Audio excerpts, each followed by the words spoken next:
안녕하십니까. 용남고등학교 교육과정 과목 박람회 Q&A MC를 맡은 최지율이라고 합니다. 안녕하세요. 저는 영남고등학교 2학년 문학과 3학년 화법과 작문을 맡고 있는 국어교사 홍은비입니다. 네, 안녕하세요. 저는 2학년 문학 맡고 있는 국어 담당 성유민입니다.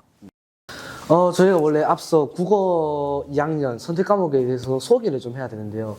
질문 안에 소개가 담겨져 있어 질문 먼저 시작하도록 하겠습니다. 홍은비 선생님한테 질문 먼저 하겠습니다. 네. 화작과 언매는 무엇을 배우고 과학 과목의 차이점이 궁금합니다. 그리고 화작과 언매를 선택하는데 고려해야 할 점은 무엇이 있을까요? 네, 화작과 언매 선택 때문에 아마 고민이 많으실 것 같은데요. 화법과 작문은 말 그대로 화법은 말하기 듣기고 작문은 쓰기입니다. 그래서 말하기 듣기 영역과 쓰기 영역을 심화하고 확장하는 과목이 화법과 작문입니다. 말하기 듣기 영역과 쓰기 영역을 심화하고 확장하는 과목이 화법과 작문입니다. 그래서 그 작문 담화 유형 여러 담화 유형이 있는데 그 담화 유형에 따라서 효과적으로 정보를 전달하고 설득하고 그리고 자기를 효과적으로 표현하고 이런 것을 통해서 인간관계를 발전하는 그런 의사소통 역량을 발전시킬 수 있는 그런 과목이라고 볼 수 있습니다. 언어와 매체는 여러분이 알고 있듯이 사실 문법이 주인 과목이라고 할 수 있습니다. 그래서 문법적인 지식, 의문이라든지 단어라든지 문장, 담화, 국어사 이런 영역들 지식을 이해하고 암기도 해야 되는 그런 과목입니다. 그리고 매체 영역은 매체 언어도 어쨌든 국어과의 한 영역으로 지금 들어가 있습니다. 그래서 매체의 특성, 그다음에 매체를 수용하고 그다음에 표현하는, 생산하는 그런 것까지 다루고 있는 게 매체입니다. 사실 화작과 언매를 선택하는 기준은 문법을 하냐 안 하냐일 겁니다. 여러분이 1학년 때 국어에서 문법을 하고 있는데 그 문법을 내가 할 것이냐, 공부를 할 것이냐 또는 수능에서 그것을 하지 않을 것이냐 요 차이라고 할 수 있습니다. 사실 수능에서 언매를 하냐 안 하냐가 이제 상위권 학생들을 특히나 언매를 좀 많이 하는 경향이 있습니다. 그 이유는 언매를 선택을 하면 어쨌든 간에 표준 점수가 좀 더 높게 나타나고 있고 예를 들면 같은 90점을 맞았을 때 언매는 1등급이 나오는데 화작은 3등급이 나온다든지 그렇게 될 수가 있기 때문에 그런 점에 대해서 감안을 하면 이제 공부를 하는 것이 유리하다고 생각하겠죠. 근데 말 그대로 공부를 해야 된다는 겁니다. 이제 화법과 작문은 그만큼 문법을 하지 않는 과목이기 때문에 그 공부를 할 수 있는 다른 공부를 할 수 있는 시간이 더 늘어난다는 게 장점이겠죠. 네, 그래서 그 대신 화법과 작문도 지금은 조금 어려워지고 있는 추세긴 합니다. 특히나 지문이 조금 길어지거든요. 그래서 지문도 길어지고 자료 활용 문제에서도 난이도가 조금 올라갔습니다. 이번 수능에서는. 그런 점을 고려했을 때 자기가 특히 국어를 푸는데 시간이 조금 부족하다. 그런 친구들은 화법과 작문을 하는 데 있어서 조금 더 힘이 들 수 있습니다. 하지만 그것도 여러분이 이게 답이다라고 하는 건 절대 없습니다. 일단은 직접 스스로 한번 그 유형을 기출문제를 많이 풀어보셔야 됩니다. 풀어보고 그리고 문법도 충분히 공부를 해봐야 이것이 정말로 내가 공부를 한 상태에서 푼 건지 아니면 그냥 풀었는데 점수가 안 나온다 하든지 이건 정말 그렇게 판단을 해서는 안 되거든요. 그래서 시간이 충분히 있으니까 지금부터 문법을 안 할래, 문법 싫으니까 안 할래 이게 아니라 충분히 문법 공부를 하셔가지고 대비를 하시고 그리고 화법과 작문도 역시나 유형을 익히면 빠르게 풀 수 있습니다. 그래서 유형도 꾸준히 푸셔가지고 두 가지 다 대비를 하시고 마지막에 현명한 선택을 하시기를 바랍니다. 네, 이상입니다. 감사합니다. 이 국어를 학습하는데 어려움을 겪고 있는 학생들한테 국어 학습법에 대한 조언 하나만 해주실 수 있나요? 네, 국어 공부법이라고 한다면은 총 3가지로 나눠서 살펴볼 수 있을 것 같은데, 문학, 문법, 독서 이렇게 살펴볼 수 있을 것 같습니다. 우선 문법부터 해보자면은, 문법은 우리가 일상생활에서 사용하고 있는 문장, 단어들을 쪼개서 법칙을 찾아 놓은 것들입니다. 근데 그 법칙들을 개개별로 외우는 것보다는 어차피 저희가 사용하고 있는 지금 문장 단어들로 합쳐지기 때문에 저는 문법을 좀 전체적으로 보고 공부를 했으면 좋겠습니다.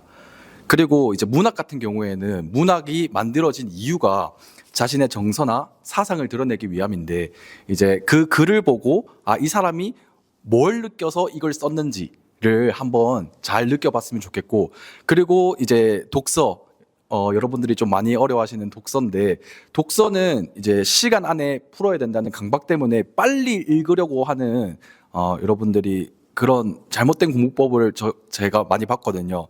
근데 그렇기보다는 천천히 잘 이해하면서 읽으면 언젠간 빨라진다라고 말씀을 드릴 수 있을 것 같습니다. 그래서 좀 역설적이지만 빨라지려면 천천히 읽어야 된다라고 말씀드릴 수 있겠습니다. 안녕하십니까. 영남고등학교에서 영어 과목을 맡고 있는 교사 김동환이라고 합니다. 안녕하십니까. 저희 용남고등학교 1학년이 고등학교에 들어와서 가장 궁금한 게 아마도 과목일 텐데요. 영어 선생님을 맡고 계시니까 영어 과목에 대해서 간단하게 소개 좀 해주실 수 있나요? 그 다음에 이제 2학년 1학기부터 영어 1, 2학기에 영어 2, 3학년 1학기 때 영어 독해와 작문이 있습니다. 배우는 내용은 1학년 영어에서 조금 더 어려워진다 뿐이지 크게 차이는 없습니다. 영어 1과 영어 2는 1학년 영어와 같이 말하기, 듣기, 읽기, 쓰기를 다 그런 능력의 향상을 도모하는 그런 과목의 성격에 가깝고, 3학년 1학기 영어 독해와 작문은 읽기, 쓰기에 좀 더 초점을 맞춰서 이렇게 수업을 하는 뭐 그런 수업이라 생각하시면 되겠습니다. 이게 교육과정상 원론적인 이야기고, 사실상 3학년 1학기 영어 독해와 작문 같은 경우에는 수능 대비를 위한 연계 교재를 수업하는 그런 과목이라 보시면 되겠고요. 그리고 3학년 1학기에 진로 선택 과목으로 영어권 문화가 있습니다. 영어권 문화 같은 경우에는 진도를 나가는 그런 수업보다는 실제로 그런 영미권 영어를 사용하는 문화권의 문화를 좀 더 연구를 해서 탐구를 하고 뭐 과제 형식의 수업을 주로 진행하는 그런 과목입니다. 시험 부담이 따로 없고요.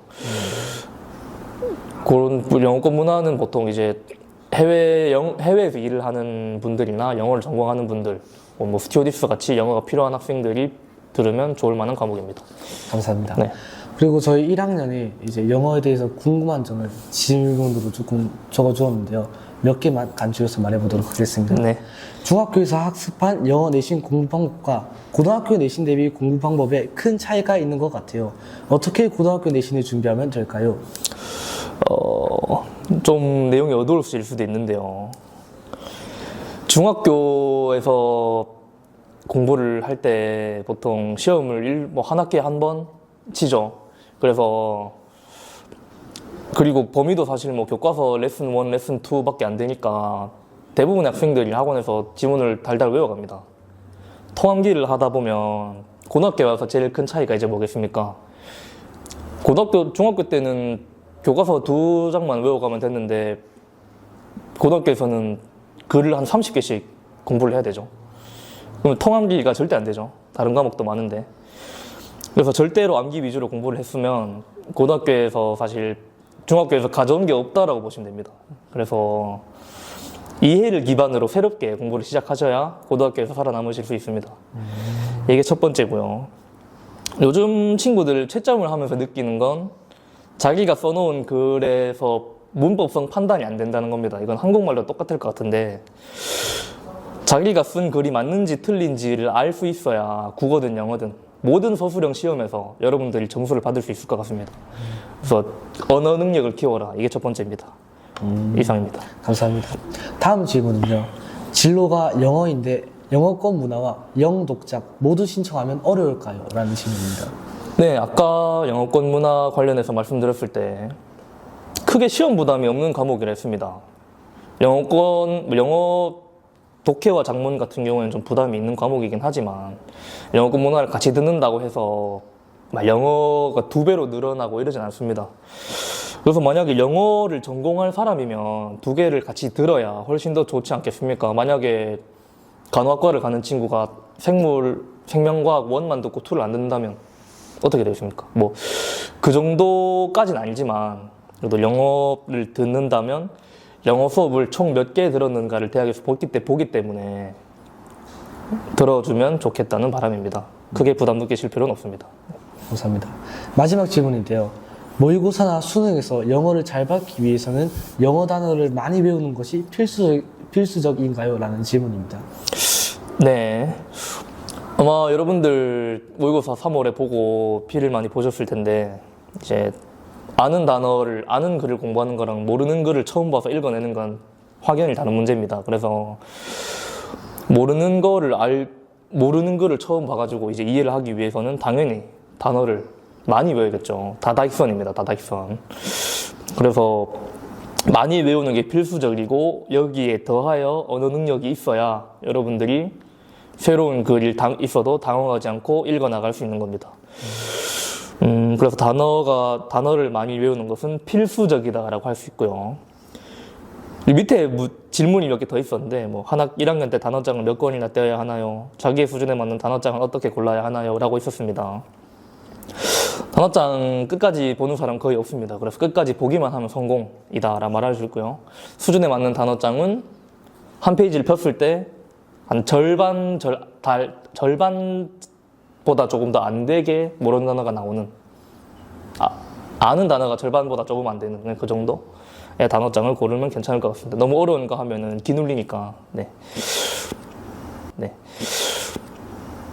단어 많이 배우세요. 예, 반갑습니다. 저는 수학과 대표로 온 수학과 조세욱이라고 합니다. 반갑습니다. 저희가 2학년 때도 이제 수학 선택 과목을 하지 않습니까? 네네. 저희가 모르는 애들도 있고 아는 애들도 있겠지만 한 번 더 설명을 좀 해주실 수 있으십니까? 예, 저희 이제 수학과 같은 경우에는 여러분들이 이제 1학기 때 수원을 배우시고, 그 다음에 필수 과목입니다. 수투, 2학기 때 수투를 배우게 됩니다. 그리고 이제 선택 과목으로 인공지능 수학, 확률과 통계, 기하 등이 있는데요. 여러분들이 이제 과목을 선정을 할 때 많이 고민이 될 것 같습니다. 특히 수학 같은 경우에는 과목이 조금 많기도 하고, 그리고 필요로 하는 과목이 이게 맞는가 하는 의문이 좀 많을 것 같은데요. 우리는 또 수학이니까 통계적으로 제가 말씀을 한번 드려보겠습니다. 지금 현재 사실 2022학년도 수능부터 지금 현재 수학에 대한 또는 그 국어 이런 과목들이 선택 과목이 들어오게 되었는데, 그때 당시에 맨 처음 시작할 때는 확률과 통계가 약 52%가 확통이었고 40%가 미적분이었습니다. 근데 그 수능이 계속 이어져 나가면서 작년에는 이 수치가 역전이 되었습니다. 지금 현재 미적분이 51%, 확률과 통계가 45% 정도로 지금 이루어져 있습니다. 아마 올해 역시 그 기조는 변하지 않을 것 같아요. 여러분들이 생각하셨을 때 상위권 대학들 특히 그리고 또 부산대학 이런 대학들은 지금 현재 미적분을 필수 교과로 많이 지정을 하고 있는 상황입니다. 특히 부산대학 같은 경우에는 최저를, 특히 공대 쪽 친구들은, 이과 쪽 계열 친구들은 최저 영역에서 수학, 특히 미적분을 반드시 봐야 된다는 그런 제한을 지금 두고 있는 상황입니다. 그렇게 하다 보니까 실제로는 이 확률과 통계, 미적분, 기하 막 이런 것들은 무엇을 들을지 정말 여러분들 고민이 많으실 것 같은데, 사실은 확률과 통계는 여러분들이 어떤 뭐 문이과 따질 거 없이 사실은 모든 학생들이 다 필요로 하는 과목입니다. 이 확률과 통계라는 과목 자체가 이 4차 산업혁명에서 이 데이터를 분석을 하고, 그 다음에 우리가 여러 가지 있는 사회현상이나 과학현상 등등에 나오는 통계적 수치들을 우리가 계산할 수 있는 힘을 길러야 됩니다. 어떻게 보면 이 확률과 통계라는 과목 자체는 사실 우리가 수학이라고 이야기를 하지만 엄밀히 따지자면 뭐 극단적으로 이야기하자면 뭐 약간 문과 쪽에 더 가까운 수학일 수도 있다라고 생각을 할 수가 있습니다. 그렇기 때문에 실제로는 지금 현재 상황에서는 확률과 통계는 뭐 수능을 치고 안 치고보다는 더 중요한 것은 여러분들이 앞으로 살아나가면서 그 통계적 사고를 키울 수 있는 그 유일한 과목일 수 있기 때문에 이 확률과 통계는 조금 많이 신청을 해주시면 고맙겠고, 그 다음에 미적분에 대한 고민들이 많으실 것 같은데, 미적분은 실제로 좀 과목이 어렵습니다. 쉽지는 않은 과목이 맞아요. 우리가 이제 수투에서는 마지막 단원이 미분과 적분입니다. 미분과 적분을 하는데, 수투에서 진행하는 미분과 적분은 다항함수, 여러분들이 지금 현재 배우고 있는 다항함수도 있죠. y가 뭐 x 세제곱 마이너스 2x 뭐 이런 것들 있죠, 그죠? 이런 애들에 대한 미분적분을 배우게 되고, 미적분은 여러분들이 지금 아직은 배우지 않으셨겠지만 유리함수나 무리함수, 그 다음에 2학년 때 배우는 뭐 상학함수, 지수로그 등등 초월함수에 대한 미적분을 배우게 됩니다. 그렇게 되다 보니까 조금 난이도가 높아지는 경향은 있긴 하지만요. 미적분은 실제로는 특히 그 우리가 이야기하는 서울에 있는 상위권 대학들 같은 경우에는 미적분이 완전 필수 교과로 되어 있습니다. 특히 이과 쪽 친구들은요. 수학과에 지문 온 것 중에 하나가 컴퓨터공학이라든지 뭐 이런 그 흔히 말하는 요즘 각광받는 그런 학과의 친구들이 기하까지 선택을 해야 되는가를 이야기를 물어보았는데요. 그래서 제가 찾아보았습니다. 찾아보니까 여러 대학들이 지금 현재 기하에 대한 내용들은 권장 과목이 아니고 필수 교과로 지금 지정이 되어 있는 상황입니다. 그렇게 되다 보니까 물론 기하에 대한 고민들이 많이 있으실 수 있는데 기하 같은 경우에는 필요로 하는 친구들이 반드시 아마 들어야 되는 과목이 아닐까라는 생각을 가지고 있습니다. 그러면 저희 1학년이 수학에 관련돼 가지고 질문을 간단하게 네네. 간추려 봤습니다. 네. 수학 개념을 가져도 어떻게 응용해서 문제를 해결해야 할지 모르겠어요라는 질문인데요. 어떻게 해야 될까요? 이 수학이라는 과목의 가장 큰 특징 중에 하나가 개통성이라는 게 있습니다. 이 개통성은 나선형 교육과정이라는 것에서 빠져나온 용어인데요. 이 수학은 흔히 말하는 스텝 바이 스텝 체계가 있는 과목입니다. 그러니까 쉽게 말하면 가장 여러분들이 1학년 친구들한테 조금 알기 쉽게 설명을 하자면 여러분들이 지금 현재 복소수를 배우셨을 겁니다. 그럼 우리가 이 수 체계를 따져 나갔을 때 맨 처음에 내추럴 넘버라고 하는 자연수에서 출발을 하게 됩니다. 그 자연수에서 이제 정수를 확정하게 되고요. 그 정수에서 유리수 그리고 무리수까지 확장하게 되면 우리가 실수가 중3 때 마무리가 됩니다.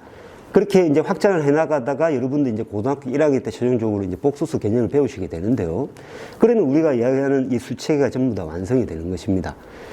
이런 것처럼 수학이라는 것은 이 흔히 말하는 센터가 되는, 그러니까 핵심이 되는 이론이 있습니다. 그 이론이 여러분들이 배우셨을 때 방금 이야기하신 이론에 대한 내용들을 이야기할 수가 있는데요. 근데 역으로 이렇게 생각할 수가 있습니다. 여러분들이 공부를 하실 때 내가 과연 센터가 되는 그런 내용들의 깊이 있게 학습을 했는지 한번 자신을 한번 되물어보시고요. 만약에 거기에 대한 내용들이 확실히 체계가 잡혀 있다라고 생각이 들었을 때 그때 응용으로 진행이 돼야 됩니다.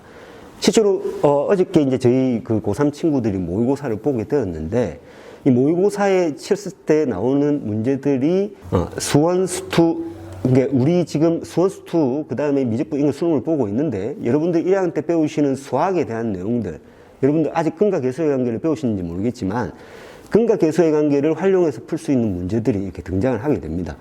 그런 것처럼 우리가 근과 계수의 관계를 활용을 하고 싶다고 하더라도 만약에 그 근과 계수의 관계를 사용할 수 있는 능력을 키우지 않았다면 그 문제는 아예 접근조차를 할 수가 없게 되는 거죠.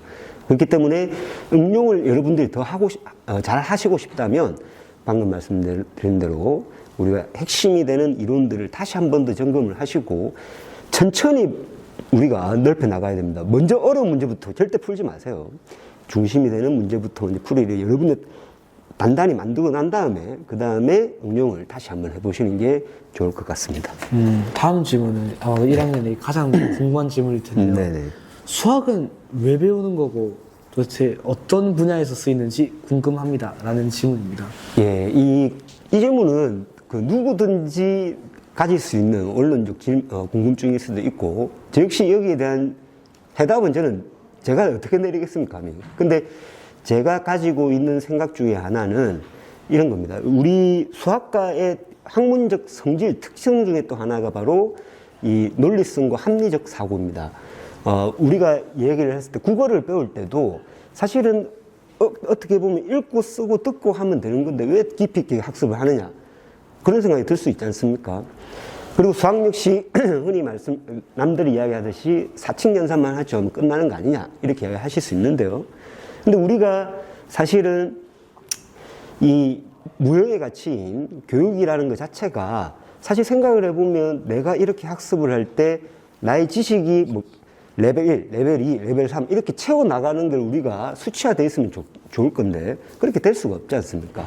그러니까 여러분들이 이 수학 공부를 하다 보면 부지부식간에 자기도 모르게 이 합리적 사고 그 다음에 논리적 사고를 키울 수 있게 되는 겁니다.